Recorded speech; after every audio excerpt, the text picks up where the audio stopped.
Will the world ever be the same now a deck builder has taught us that we don't have to play every card in our hand all at once? Are games based on film book films destined to be absolute trash?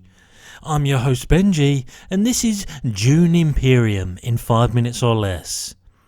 Apparently taking inspiration from all of Dune's creations, be it literary or movie-ary, but where in the face of the newest entry into the Dunedom, you play as a unique leader looking to get ahead commercially, politically and militarily, in the most inhospitable of climes.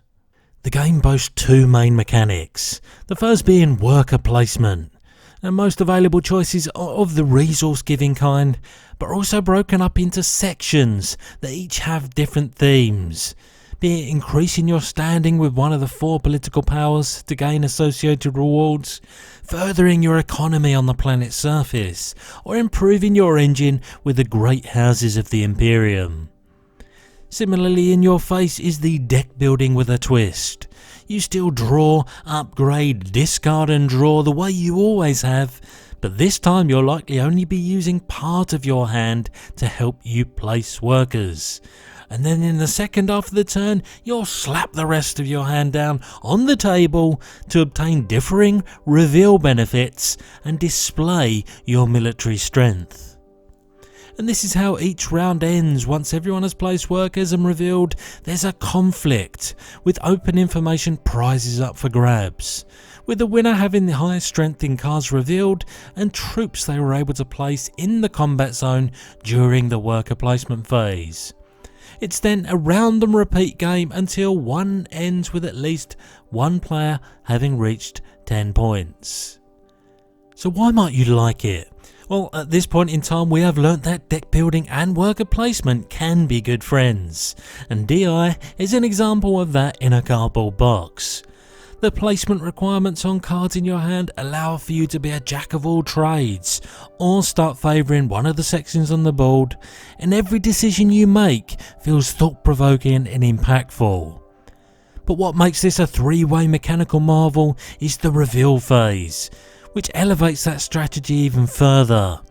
The multifunctional cards might not look like much, but trust me when I say there are only so many obvious choices with the cards in hand about whether to use them for worker placement or use them for utility bonuses or military power. And so finding the balance of commitment is the key. And it's the conflict towards the end of every round that exemplifies the competitive nature of the game. On the one hand it's a Euro, but there's a lot of tension ratcheted from vying for those trophies, and the turn order plays such a big part in that. Going first will help you in the worker phase, but give you little information as to each player's forced commitments, necessitating an adaptable strategy throughout. But why might you not like it? Well, the deck building element isn't as influential as the worker placement. For sure, you can buy similar cards from the marketplace that combo off of each other, but with slightly less deck turnover and less rounds, you may have wished for a more consistent means of drawing your upgraded cards.